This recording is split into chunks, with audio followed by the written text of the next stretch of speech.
Well, good morning and welcome to Cincy Lifestyle. You know what, Clyde? I am enjoying the dog days of summer. And speaking of dogs. You know what? I'm leaving because I guess I'll stay.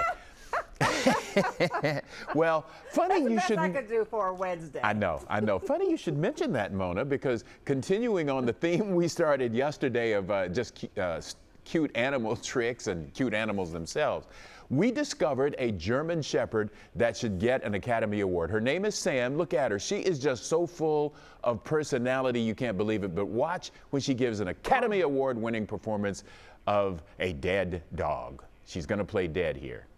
And now, isn't that just cute? Oh, she's adorable. She really is, but if you look at her before she even gets to that part of it, she is just so energetic, enthusiastic, bright, and smart. No wonder they're our best friend. Wow, you know what? They really are. And she's really well trained. Boy, she is. I wonder if it's that easy, to train your animal, your dog. I don't really know, Clyde. Well, we have a little Shih Tzu, and he has defied training for the last 8 years. So, no, it's not always that easy. Got a lot coming up on the show today, though, right? We sure do. A busy and diverse show ahead for you this morning. Cakes and Mars and a book, bus, oh my. Yep. But first, let's talk a little bit about, he's a man that's all about the bass. I love this. Nick Lloyd is a bass maker that is creating instruments for professional musicians around the world. And his shop just so happens to be right here in Cincinnati. Allie made a visit to learn about his journey.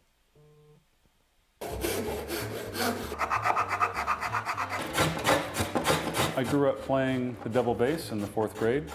I met the instrument. It was on a Friday. I remember everything about that day, and the double bass has been at my side since then. And when I picked the double bass in the 4th grade, I went home and told my mom, and she rolled her eyes and she said, "I'm not surprised." I said, "Why is that?" She said, "When you were a kid, like a toddler in the crib, you would rock your crib to the Beatles and Dylan and the Stones, the bass lines of those bands." She says, "You always loved the bass." Nick is all about that bass. So much so that he played for years and knew at the age of 17 that he wanted to make them. It's that deep, low sound and size of the instrument that resonates with him, matching not only his personality, but others in which he builds for. Bass players are generally, they're really supportive. You know, their goal is to make everybody sound good. I had a teacher say, if you notice a bass player in the band, he's not doing his job.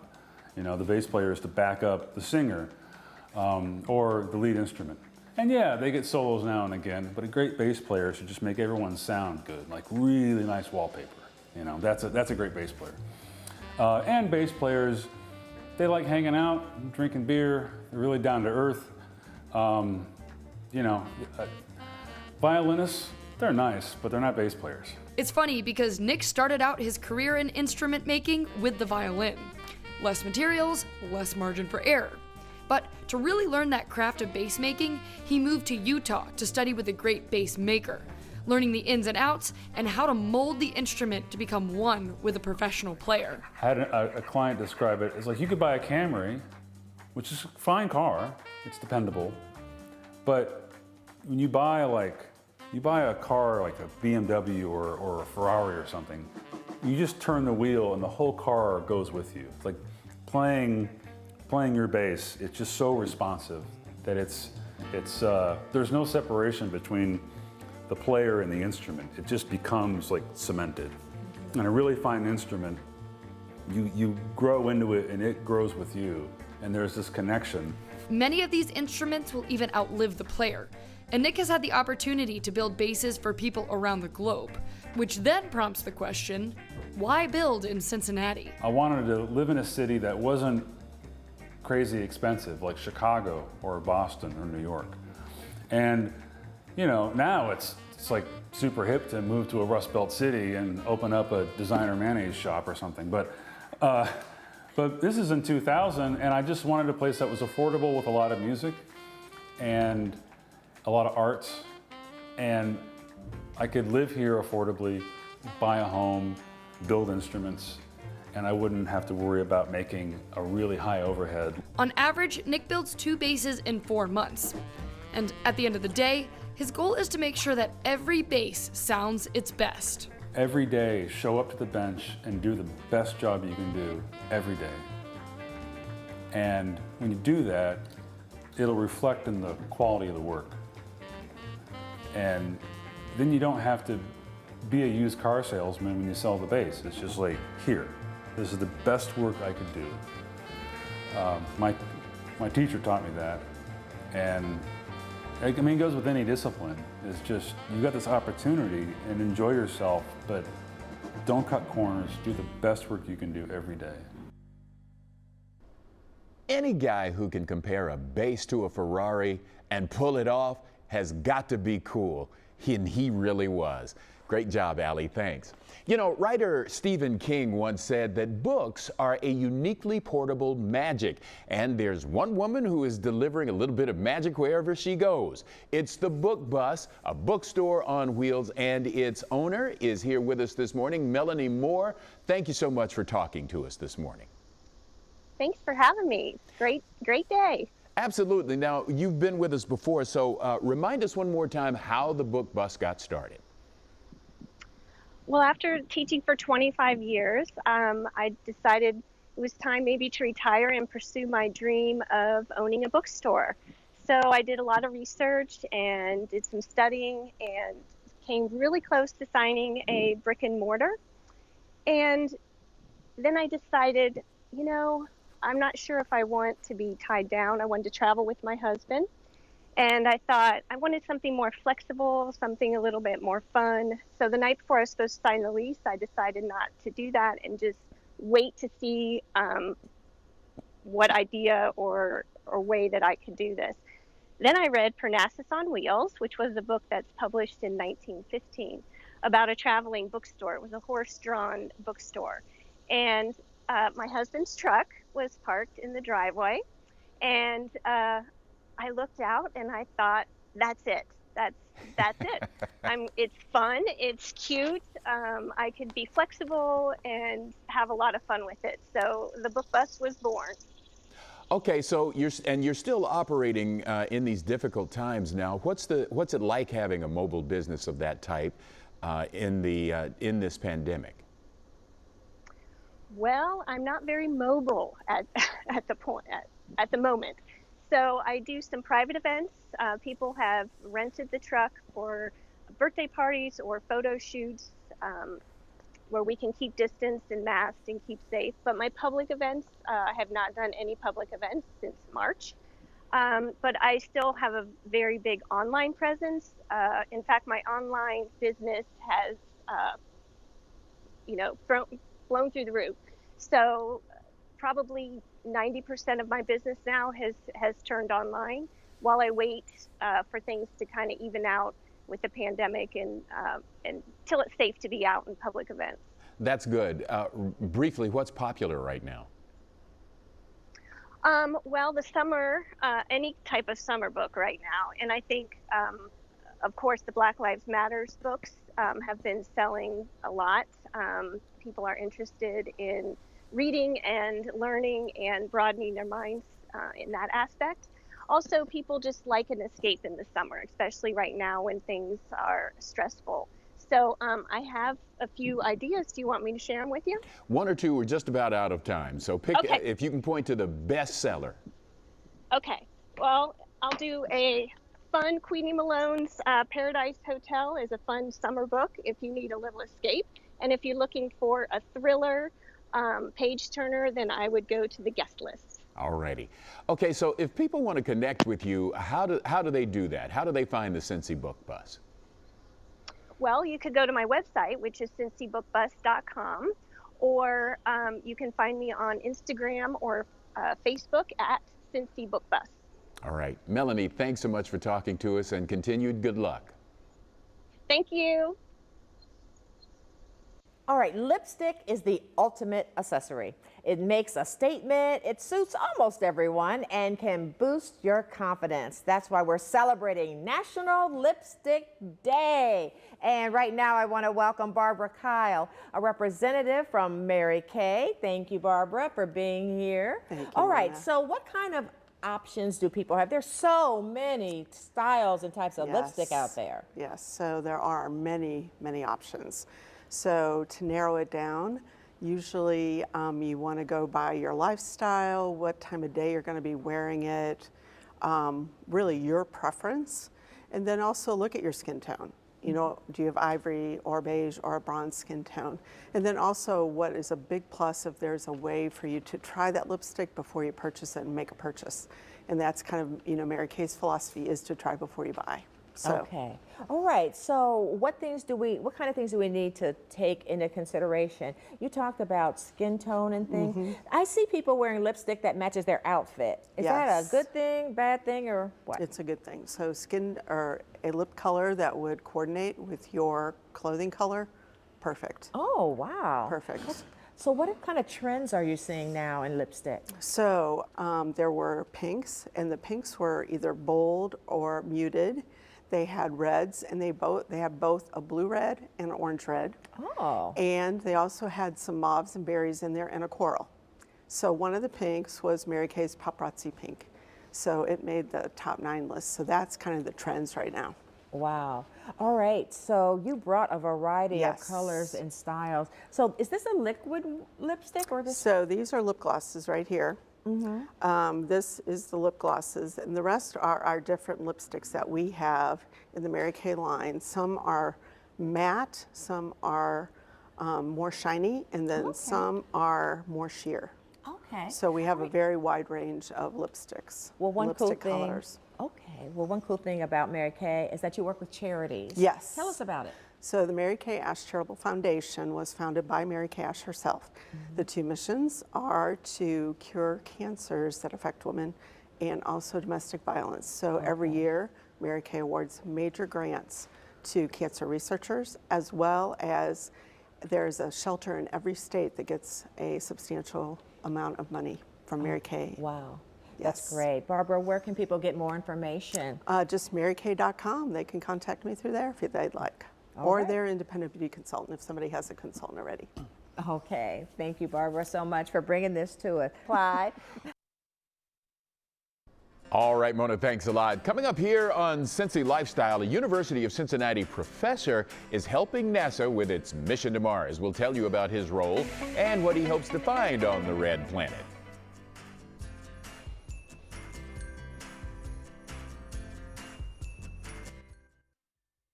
It's been a goal for scientists since before the 1960s. Find out more about the red planet Mars. And this is also the goal for an upcoming mission that's set to launch later this week. And Cincinnati has a role in this historic mission. And to find out more, I want to welcome Dr. Andy Chaiya, an astrobiologist, associate professor at UC, and a member of NASA's science team for its upcoming mission to Mars. Thank you so much for talking to us. Thanks, Mona. It's great to be here. Well, we've talked a little bit about this before, but what got you interested in astrobiology and space in the first place?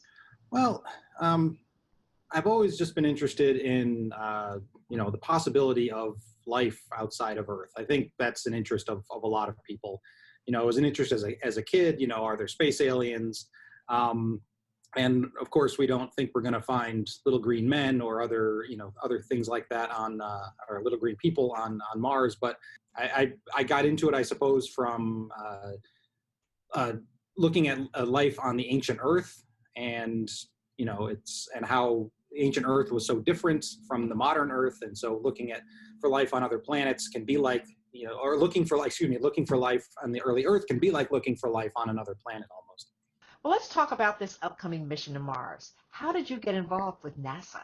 Well, I got involved initially as on this advisory board that was started in 2015, and so they needed people who have experience with doing field work to collect samples, but also people who have experience analyzing those sorts of samples in labs for various things, looking for signs of life in those rocks, whether it's looking for actual fossils of microorganisms or whether it's looking at chemical signatures.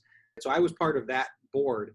And then after that, they put out a call for people to join the mission proper, to be a full team member, to basically advise on similar things, but also to, once the mission gets there, to actually be one of the people to help collect the samples and decide which samples to collect. So I really wanted to do that. So I submitted a proposal and I was accepted last October.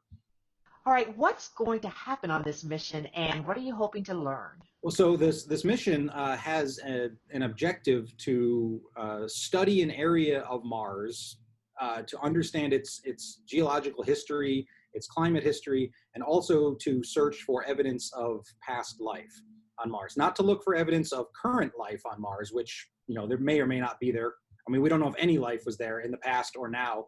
But the mission is not designed to look for living things, but to look for evidence of ancient life, so fossil evidence. And it'll likely be at the earliest in the early 2030s that those samples would come back to Earth. And then we'll be able to look at them, whether that's me or students I'm training now or other people, but we'll be able to look in more detail with the state-of-the-art instruments that we have here on Earth and will have 10 years from now, instruments we don't even have yet. And if people want to keep up with the Mars mission and our local Cincinnati ties, how can they follow that journey? The best way to do that would probably be to follow NASA's website. There's a whole Mars 2020 website. I will, whenever I can, post things on my website as well. If you want to look for more local UC information, it's just andychaiya.com, ANDYCZAJA.com. Though, the information will come out first for sure through NASA. Dr. Chaiya, thank you so much for talking to us. We appreciate it. Well, thank you, Mona. It's been great. I really appreciate the interest in the mission. Wow, that's fantastic. We all undergo stress, whether it's physical, mental, even some form of anxiety. That's why we want to introduce you to something called float therapy. Allie stopped by Towel Float Loft in Westchester to give the experience a try and learn more about it. Take a look. Outside of Dow Float Loft, and we're about to experience flow or floating therapy. And it's this really unique, cool experience where you get into a pod and you float on water. Now, I'm super curious about this. We've been told that it's almost like a reset button on life. Let's go check it out. All right. Dylan, tell us a little bit more about what float therapy is. Essentially, you're in a large fiberglass pod, 1,200 pounds of Epsom salt, and about a foot of water, so you float instantly. It's been around for 60 plus years with over 200 dedicated studies, ranging from fibromyalgia treatment to even treating PTSD, anxiety, depression. So you have the psychological benefits, the physical benefits, recovering from injury, preventing injury. Whoa! This is built for people who are 6 feet tall. What's that actual feeling like when you are floating? You don't feel much, but you're suspended without any effort. So if you try to push your hands down or your feet, they just come right back up to the top. Yeah. So it's effortless and it's instant. So you don't have to do anything to float. You just float at the top of the water. Yeah. Kind of like the Dead Sea. It mimics the Dead Sea's properties of healing and also floating without any effort. I just got done with a full hour and I have the official post-float glow. It's so hard to explain. It is. Serenity now. And I'm so relaxed. Yeah. And it took me a second to kind of come back down because your posture and your body and everything about it when you're floating like that just feels so aligned. It is. Yes. You're like floating on a cloud, so it kind of molds to you. Yeah. So physically, it's a great sensation, and you can feel things kind of pop and alleviate. and your body starts to elongate and circulation increases. Yeah. So it just physically feels comfortable. So yeah, the more you float, the more you can explain it, and like you kind of create analogies to explain it, because it's truly an experience that you can't describe unless the person has some sort of reference, which they most likely don't. Yeah, they don't. It was really, really cool. And Dylan, I want to thank you for giving us the opportunity to do this. Of course, thanks for coming in. All right. Sounds good. Thank you very much. Thank you. Wow, sign me up, Allie. All right, well, we'll be back with more Cincy Lifestyle on the other side of the break. Plus, have you checked us out on YouTube? That is where we have full episodes of the show, and you can find fun segments you've never seen before or watch your favorites again and again. So subscribe now on youtube.com/Cincy Lifestyle. We'll be right back.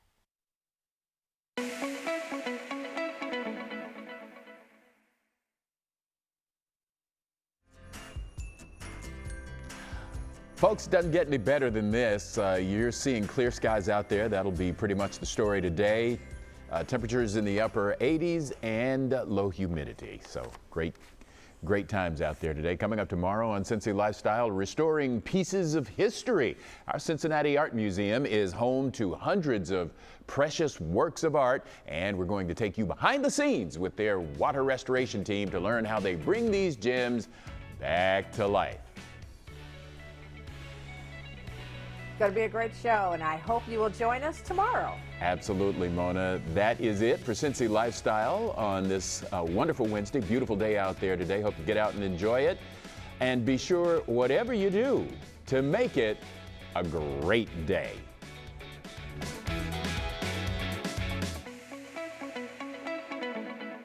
Thanks for watching our video, and if you liked what you saw, hit the subscribe button. You can also check out full episodes of the show you've never seen before, or watch your favorites again and again.